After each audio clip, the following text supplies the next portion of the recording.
கர்த்தருடைய பிள்ளைகளே, கர்த்தருடைய தூதுக்காக வாஞ்சையோடு காத்திருக்கிற உங்கள் ஒவ்வொருடனும் கர்த்தர் நிச்சயமாக பேசுவார். நம்முடைய கர்த்தராகிய இயேசு கிறிஸ்துவினுடைய கிருபை சமாதானம் நம்மோடு கூட இருப்பதாக. சில ஆவிக்குரிய தேவ பிள்ளைகள் மேலும் பல தெளிவுகளை பெற்றுக்கொள்ளுவதற்காக நம்மிடத்திலே கடந்த நாட்களிலே பல கேள்விகளை கேட்டுக்கொண்டிருக்கிறார்கள். மட்டுமல்ல, இன்னும் பல தெளிவுகளை அவர்கள் பெற வேண்டும் என்ற ஒரு வாஞ்சையோடு இருக்கிறாங்க. ஆகவே இன்றைய நாளிலே அவைகளில் ஒரு காரியத்தை, முக்கியமாக கேட்ட ஒரு காரியத்தை இன்றைய நாளிலே கர்த்தருடைய தூதாக உங்களிடத்திலே தர வாஞ்சிக்கின்றேன். முதலாவது முக்கியமான விடயம் என்னென்றால், மறுபடியும் பிறந்த ஆவிக்குரியவர்கள் திருமணம் செய்வதற்கு, மறுபடியும் பிறந்த ஒரு ஆவிக்குரியவரையே தன்னுடைய எதிர்கால வாழ்க்கை துணையாக தெரிந்து கொள்ள வேண்டும் என்பது அவசியமா என்பதுதான் அந்த கேள்வி. அருமையானவர்களே, இந்த காலத்துக்கு நிச்சயமாக தேவையான ஒரு செய்தியை கொடுப்பதற்கு கர்த்தர் கிருபை அளித்திருக்கிறார். கர்த்தருக்கு மகிமை உண்டாவதாக. இந்த கேள்விக்கு நம்முடைய பதில் என்னென்றால், ஆம், நிச்சயமாக என்பதுதான்.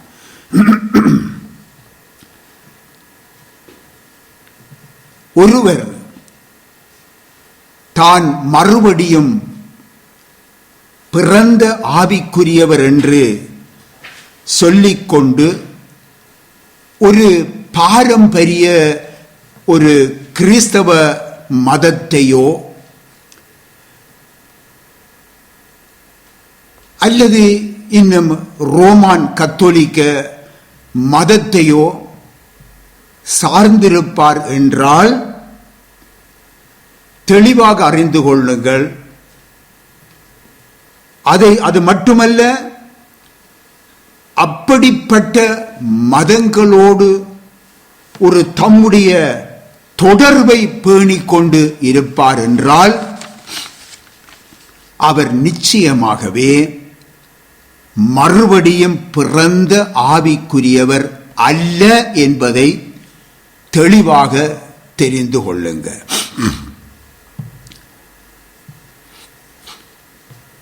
சிலர் சொல்லுவார்கள் அல்லவா, அது பொதுப்படியாக எல்லோரும் சொல்லுகிற காரியம், அவரும் இயேசுவைத்தானே விசுவாசிக்கிறார்.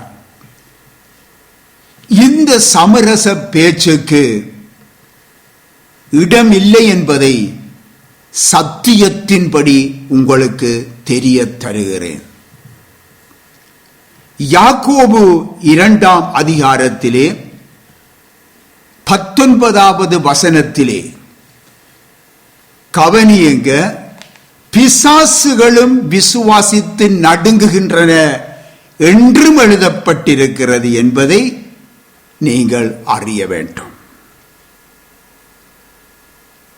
ஆகவே அவரும் இயேசுவைத்தானே விசுவாசிக்கிறார் என்று அந்த சமரச பேச்சுக்கு இடமில்லை என்று மீண்டுமாக உங்களுக்கு சொல்லுகின்றேன்.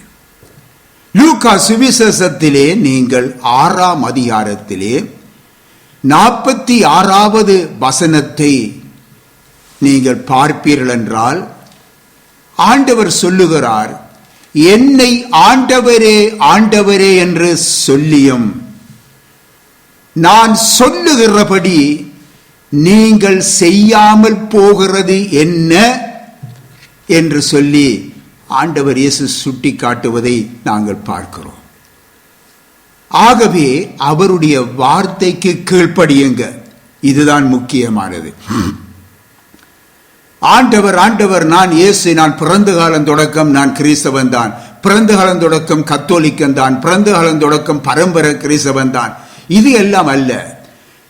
அவருடைய வார்த்தைகளுக்கு நீங்கள் கீழ்ப்படியுங்கள் என்று சொல்லி மீண்டுமாக உங்களுக்கு சொல்லுகின்றேன். தேவனுடைய பிள்ளைகளே, இந்த காலங்களிலே இன்றைக்கு கள்ள போதகர்களால் நடத்தப்படும் சபைகள் அநேகம் காணப்படுகின்றது. இந்த வார்த்தைகளை கேட்ட உடனே தான் இன்றைக்கு சில ஊழியக்காரர் நம்மோடு பகைப்பாங்க. இவர் எங்களை குற்றம் பிடிக்கிறார் என்று சொல்லுவார்கள். இதுகளுக்கெல்லாம் இனி பதில் கொடுத்து கொண்டிருப்பதற்கு முடியாது. சத்தியத்தை சத்தியமாக சொல்லுகின்றேன்.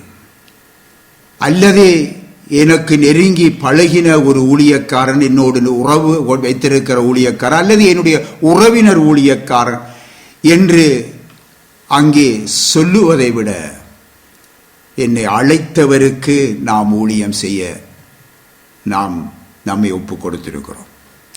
ஆகவே சொல்லுகிறேன், இன்றைக்கு அநேக கள்ள போதகர்களால் நடத்தப்படும் சபைகள் அநேகம் காணப்படுகிறது. அருமையானவர்களே, சிலது அல்ல, அநேகம் காணப்படுகிறது.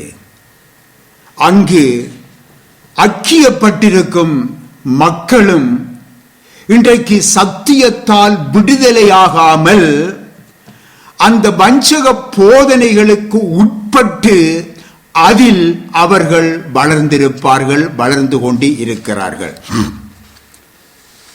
அருமையானவர்களே, ஆகவே ஒரு ஆவிக்குரிய தேவ பிள்ளை தனது எதிர்கால வாழ்க்கை துணையை தெரிந்து கொள்ளும் போது அவர் அல்லது அவள் ஐக்கியப்பட்டிருக்கும் சபை எது என்பதை முதலிலே ஆராய்ந்து பார்ப்பது மிக மிக அவசியமாகும். பொதுவாக இன்றைக்கு சொல்லுவார்கள் அல்லவா, அவர் சபைக்குத்தான் போறார், அவள் சபைக்குத்தான் போறாள், அங்க ஊழியம் செய்கிறார்கள் பாஸ்டர், இப்படியெல்லாம் சொல்லுவார்கள். அருமையானவர்களே, அந்த சபை எப்படிப்பட்டது அதுதான் முக்கியமானது. இதை ஆராய்ந்து பார்க்க வேண்டும். இன்றைக்கு சபை என்று பெயர் கொண்டிருப்பது எல்லாம் கர்த்தரின் சபை அல்ல. அருமையானவர்களே, பாஸ்டர்கள், தேவ ஊழியக்காரர் என்று சொல்லப்படுகிறவர்கள் எல்லாரும் இன்றைக்கு கர்த்தரால் அழைக்கப்பட்டவர்களும் அல்ல. இதை புரிந்து கொள்ள வேண்டும்.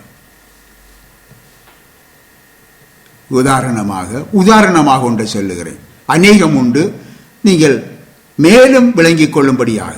இன்றைக்கு ஒருவர் என்ன செய்கிறார், ஒரு சபையிலே இருந்து ஒரு சத்தியம் உள்ள, ஒரு நல்ல சத்தியத்துக்கு தூணும் ஆதாரமாய் இருக்கிற ஒரு சபையிலே இருந்து அவர் தன்னுடைய சுயநலம் கருதி அவர் என்ன செய்கிறார், அவர் அங்கு பிரச்சனைப்பட்டு அவர் ஒரு கூட்ட ஜனத்தை கொண்டு வெளியேறுகிறார், அல்லது அவர் தனியே வெளியேறி அவர் என்ன செய்கிறார், ஒரு சபையை ஸ்தாபித்து அதுக்கு தன்னை பாஸ்டராக்கி கொள்ளுகிறார். அருமையானவர்களே, அவர் நிச்சயமாக அழைக்கப்பட்டவர் அல்ல.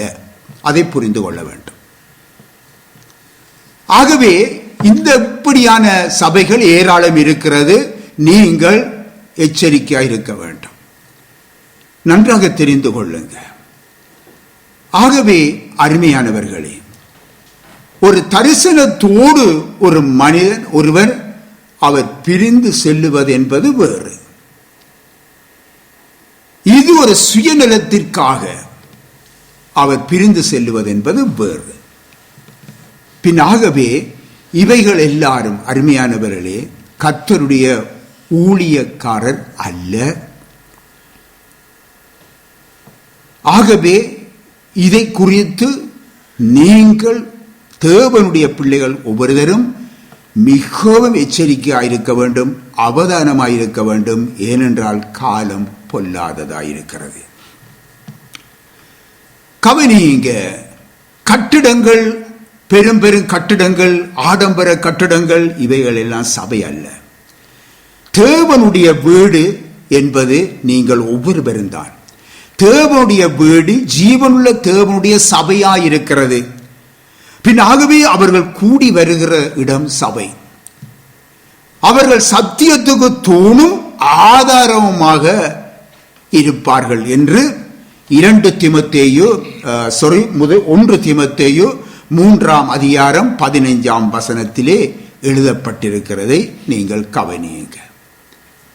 அருமையான தேவனுடைய பிள்ளைகளே, மறுபடியும் பிறந்த ஆவிக்குரியவர் என்று சொல்லும் போது அவர் மனம் திரும்பி கிறிஸ்துவின் பாவ மன்னிப்பை அவர் பெற்று அவருடைய கட்டளைக்கு கீழ்ப்படிந்து தன்னை தண்ணீர் ஞானஸ்நானத்துக்கு ஒப்பு கொடுத்து அப்படியே அந்த ஞானஸ்நானத்தை பெற்று இவ்விதமான ஒரு விசுவாசிகளின் கூட்டத்தில் அவர் ஐக்கியப்பட்டிருப்பார்.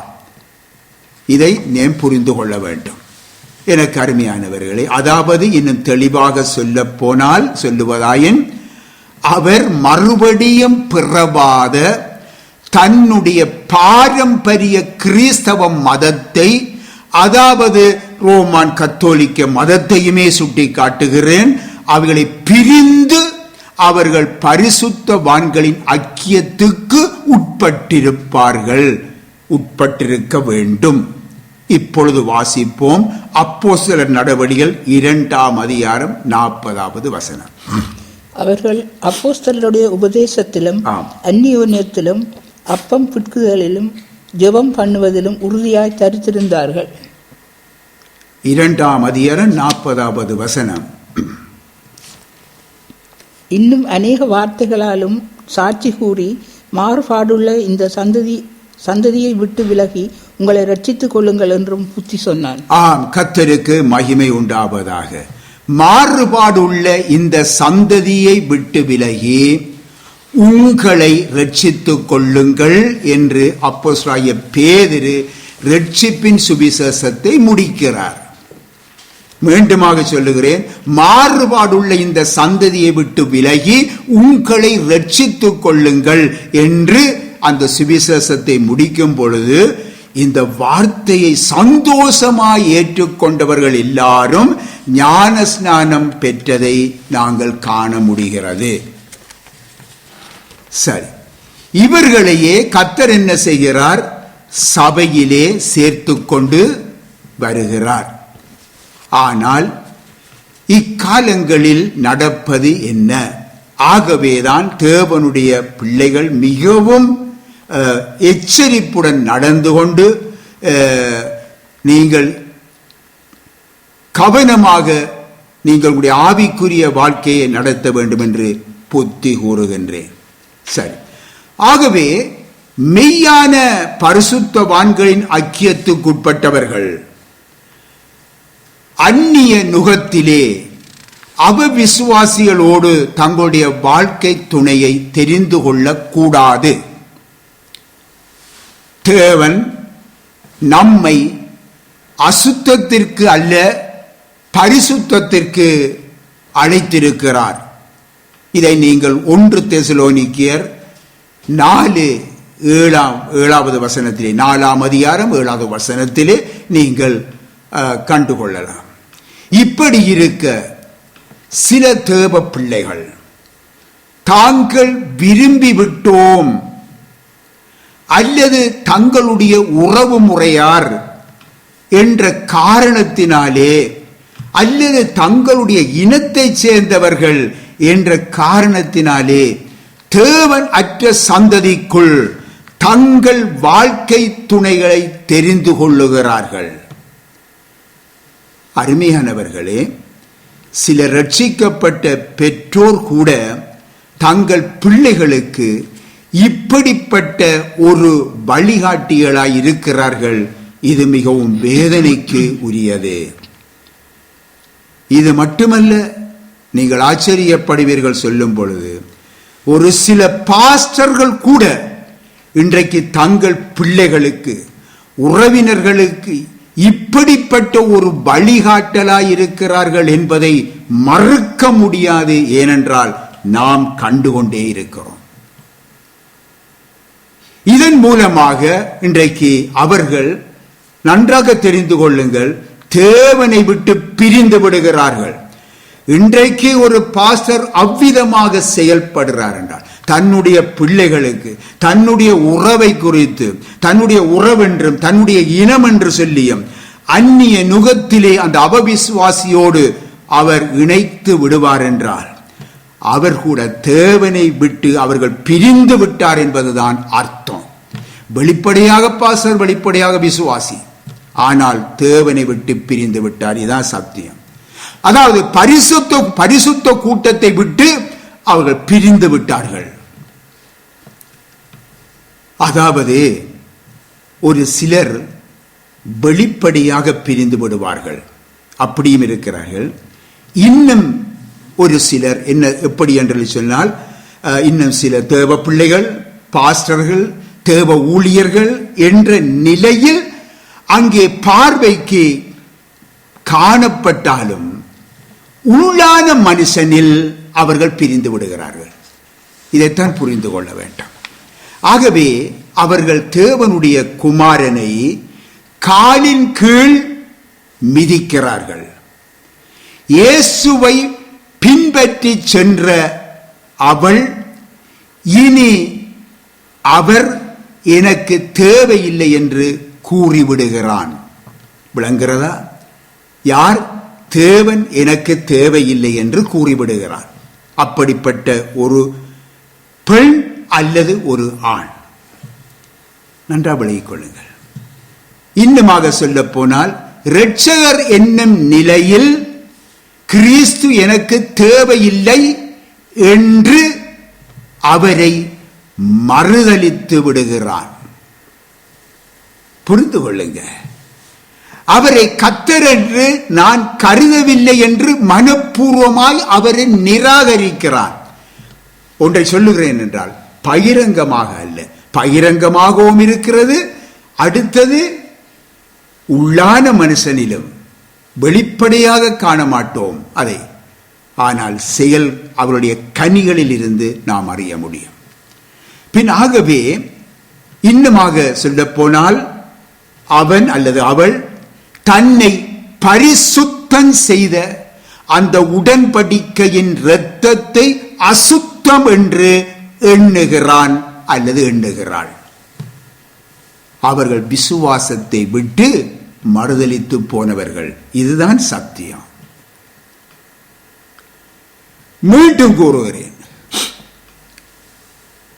ஒரு பகுதியினர் வெளிப்படையாகவும் இன்னும் ஒரு பகுதியினர் உள்ளான மனுஷனிலும் இவ்விதமான ஒரு நிலைவரம் உடையவர்களாய் காணப்படுவார்கள் என்பதை அறிந்து கொள்ளுங்க.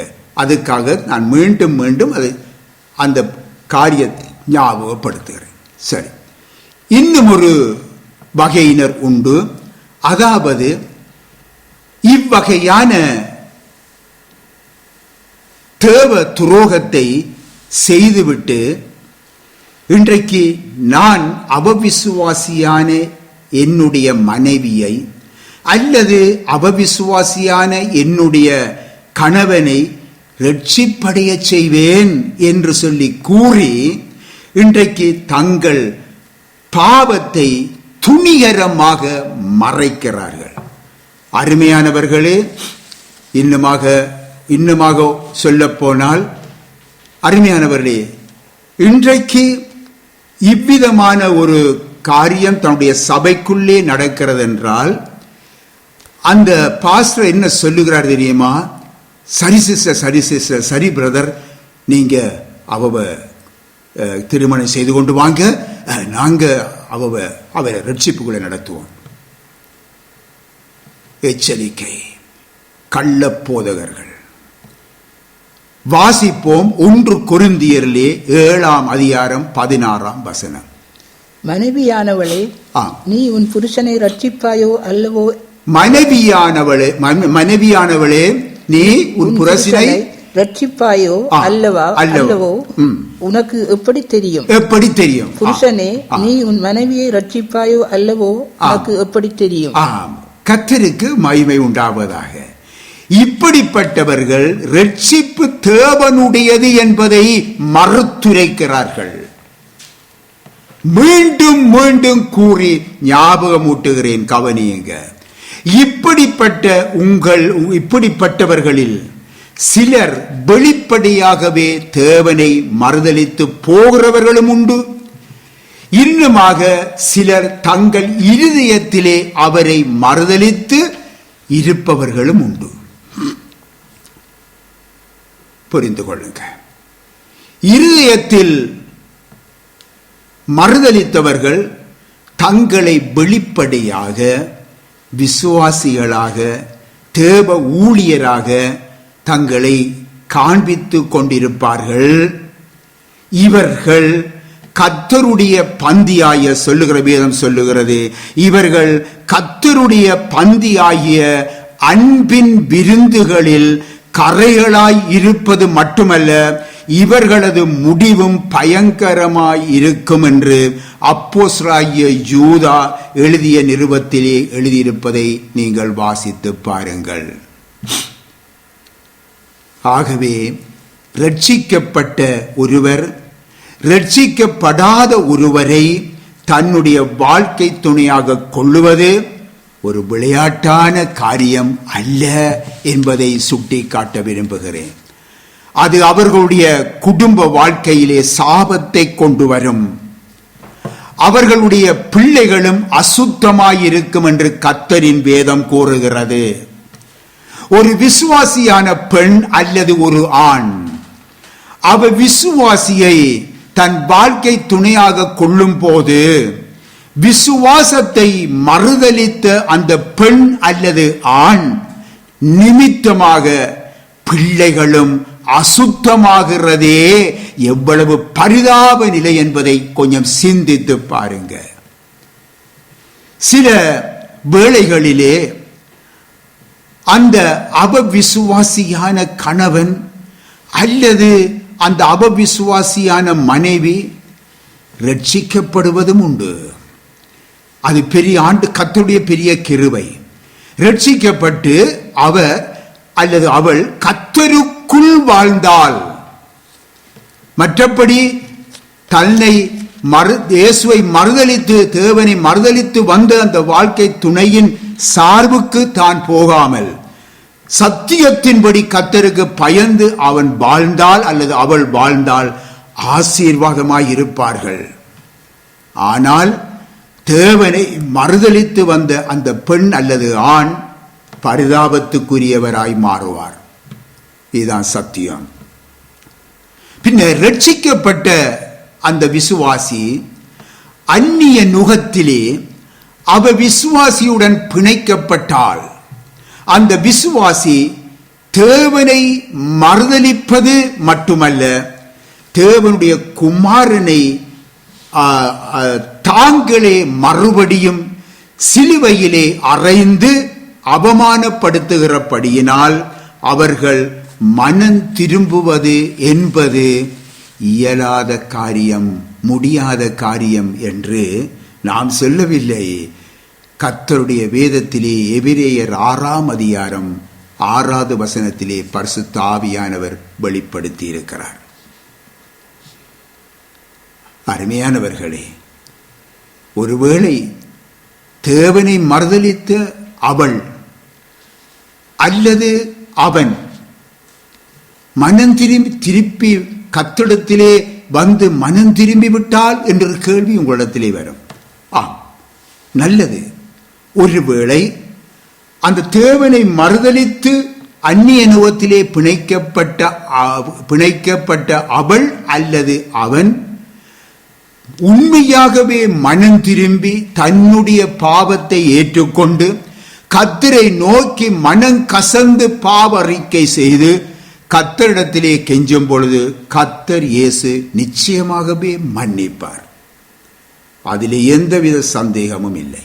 ஆனால் தேவ நியதி ஒன்றையும் அறிய வேண்டும். மனுஷன் எதை விதைக்கிறானோ அதையே அறுப்பான். நன்றாக புரிந்து கொள்ளுங்க. இந்த தேவ நியதியின்படி அவன் அல்லது அவள் அந்த விதைத்த அந்த பலனை இந்த பூமியிலே அறுத்துத்தான் ஆக வேண்டும் என்பதை மறக்க கூடாது. ஆனால் கர்த்தர் மன்னிச்சிட்டார், தேவன் மன்னிச்சிட்டார், அந்த பாவத்தை மன்னிச்சிட்டார். ஆனால் தான் விதைத்த விதைக்கு பலனை அறுக்கத்தான் வேண்டும். பாருங்க, தாவீது தேவனுடைய பார்வையில மகா பாதகத்தை செய்தார், நாம் அறிவோம். ஆனாலும் அவர் மனம் கசந்து தேவனுடைய பாதத்திலே விழுந்தார். அந்த வேளையிலே தேவன் அவரை ஏற்றுக்கொண்டார். அருமையானவர்களே, ஏற்றுக்கொண்டார். ஆனாலும் தாவீது தான் செய்த பாவத்தின் நிமித்தம் கர்த்தருடைய சத்துருக்கள் கர்த்தரின் பரிசுத்த அந்த நாமத்தை தூசிக்க காரணமாயிருந்ததினாலே தாவீது விதைத்ததை தானே அறுக்க வேண்டியதாய் இருந்தது என்பதை நாம் அறிவோம் அல்லவா? கொஞ்சம் சிந்தியுங்க. எனக்கு அருமையானவர்களே, அப்படியே ஒரு தேவனுடைய பிள்ளை பரிசுத்த ஜாதியை விட்டு அந்நிய நுகத்திலே அபவிசுவாசியை தன் வாழ்க்கை துணையாக தெரிந்து கொள்ளும் பொழுது கர்த்தருடைய சத்துருக்கள் தேவனுடைய பரிசுத்த நாமத்தை தூசிப்பதற்கு காரணமாயிருந்ததை, அதன் நிமித்தமாக சத்துருக்கள் தேவனுடைய நாமத்தை தூசிப்பதற்கு காரணமாயிருந்தானே அல்லது காரணமாயிருந்தாலே அதன் நிமித்தமாக அதன் பலனை தான் அறுத்துத்தான் ஆக வேண்டும். பிரியமான தேவனுடைய பிள்ளைகளே, நம்முடைய ஊழிய பாதையிலே இப்படிப்பட்ட மிகவும் வேதனையான சம்பவங்களை நாம் கண்டுகொண்டுதான் இருக்கிறோம். இன்றைக்கு வெளிப்படையாக இன்றைக்கு தங்களை சந்தோஷமாக அவர்கள் காண்பித்துக் கொண்டாலும் உண்மையிலேயே அவர்களுக்குள் சமாதானம் இல்லை. எப்பொழுதும் கண்ணீர், கவலைகள் அவர்களை சூழ்ந்திருக்கும். கையிட்டு செய்கிற அனைத்திலும் எவ்வளவுதான் வந்தாலும் அவர்கள் நிம்மதியாக இருக்க மாட்டார்கள். பிள்ளைகள் வேறு திசைகளிலே செல்லும், வேறு வழியிலே செல்லும் பிள்ளைகள், அவர்களாலே சந்தோஷம் இல்லை. அவர்களுக்கு எவ்வளவுதான் நெருக்கங்கள் சூழ்ந்து கொண்ட போதும் தங்கள் தவறையும் தேவனுக்கு செய்த துரோகத்தையும் நினைக்காத சிலரும் இருக்கத்தான் செய்கிறார்கள். அருமையானவர்களே, அவர்கள் இருக்கத்தான் செய்கிறார்கள். ஆனால் ஆகவே தேவனுடைய பிள்ளைகளே, கர்த்தரின் ஆவியானவர் உங்களுடன் பேசிக் கொண்டிருக்கிறார். இதுவரை அந்நிய நுகத்திலே அவர் விசுவாசியுடன் உங்கள் வாழ்க்கையை அமைத்துக் கொள்ள நினைத்திருந்தால் உடனே அதிலிருந்து விலகிவிடுங்க. இதைத்தான் உங்களுக்கு சொல்லுகிறேன். சரி, ஒரு வேளையிலே இன்னொரு கேள்வி உங்களுக்கு இருக்கலாம். ஐயோ பாஸ்டர், இந்த திருமணத்துக்கு நாங்கள் நாளெல்லாம் நிச்சயித்து விட்டோம், எல்லாம் ஆயத்தம் செய்தாச்சு பாஸ்டர் என்று சொல்லி கேட்பீர்களாயின் நம்முடைய பதில் என்ன தெரியுமா? எவ்வளவுதான் நஷ்டம் வந்தாலும் உடனே நீங்கள் அதை ரத்து செய்யுங்க, ரத்து செய்யுங்க. உங்களுடைய பெற்றோர் இவ்விதமான திருமணத்தை உங்களுக்கு இப்பொழுது ஒழுங்கு பண்ணி இருக்கலாம். நீங்கள் இந்த விஷயத்திலே அந்த கட்டிலே அவர்களுக்கு கீழ்ப்படிய கூடாது. தேவனுக்கு மட்டும்தான் நீங்கள் கீழ்ப்படிய வேண்டும். வாசிப்போமா? எபேசியர் 6ஆம் அதிகாரம் 1வது வசனம். பிள்ளைகளே, உங்கள் பெற்றாருக்கு கர்த்தருக்குள் கீழ்ப்படியுங்கள். கர்த்தருக்குள் கீழ்ப்படியுங்கள். இது நியாயம். இது நியாயம். பின்ன பெற்றோருக்கு பிள்ளைகள் கீழ்ப்படியத்தான் வேண்டும். எப்படி? கர்த்தருக்குள் கீழ்ப்படிய வேண்டும். கர்த்தருடைய வழி அல்லாத வேறு வழிகளுக்கு நாம் கீழ்ப்படியக்கூடாது. தேவனுடைய பிள்ளைகளே, நீங்கள் மிகவும் எச்சரிப்போடு நடந்து தேவனுக்கு பிரியமான பிள்ளைகளாய் காணப்பட்டால், நீங்கள் வாசியுங்க 2 கொரிந்தியர் 6ஆம் அதிகாரம் 14 தொடக்கம் 18 வரைக்கும் வாசியுங்க. அந்நிய நுகத்திலே அவிசுவாசிகளுடன் பிணைக்கப்படாதிருப்பீர்களாக. நீதிக்கும் அநீதிக்கும் சம்பந்தம் ஏது? ஒளிக்கும் இருளுக்கும் ஐக்கியம் ஏது? கிறிஸ்துவுக்கும் பேலியாளுக்கும் இசைவேது? அவிசுவாசிகளுடனே விசுவாசிக்கு பங்கேது? தேவனுடைய ஆலயத்துக்கும் விக்கிரகங்களுக்கும் சம்பந்தம் ஏது? நான் அவர்களுக்குள்ளே வாசம் பண்ணி அவர்களுக்குள்ளே உலாவி அவர்கள் தேவனாய் இருப்பேன், அவர்கள் என் ஜனங்களாய் இருப்பார்கள் என்று தேவன் சொன்னபடி நீங்கள் ஜீவனுள்ள தேவனுடைய ஆலயமாய் இருக்கிறீர்களே. ஆனபடியால் நீங்கள் அவர்கள் நடுவிலிருந்து புறப்பட்டு பிரிந்து போய் அசுத்தமானதை தொடாதிருங்கள் என்று கர்த்தர் சொல்லுகிறார். அப்பொழுது நான் உங்களை ஏற்றுக்கொண்டு உங்களுக்கு பிதாவாயிருப்பேன். நீங்கள் எனக்கு குமாரரும் குமாரத்திகளுமாய் இருப்பீர்கள் என்று சர்வ வல்லமையுள்ள கர்த்தர் சொல்லுகிறார். கர்த்தருக்கு மகிமை உண்டாவதாக. ஆகவே அருமையானவர்களே, ஒன்றை தெரிந்து கொள்ளுங்க. இப்பொழுதுதான் நாங்கள் என்ன பார்க்கிறோம்? அவர்தான் நம்முடைய பிதா. நாம் அவருடைய பிள்ளைகள் என்ற அந்த ஸ்தானத்தை நாம் பெற்றுக்கொள்கிறோம். அருமையானவர்களே, ஆகவே அருமையானவர்களே, இன்றைய நாளிலும் இந்த தூதை நீங்கள் உங்கள் இருதயத்திலே வைத்து இன்னுமாய் நீங்கள் அந்த ஒவ்வொரு வார்த்தைகளையும் தியானித்து நீங்கள் கர்த்தருக்குள் நீங்கள் ஆசீர்வாதமாய் வாழ வேண்டும் என்று இயேசு கிறிஸ்துவின் நாமத்தினால் உங்களை வாழ்த்தி ஆசீர்வதிக்கிறேன். ஆமென்.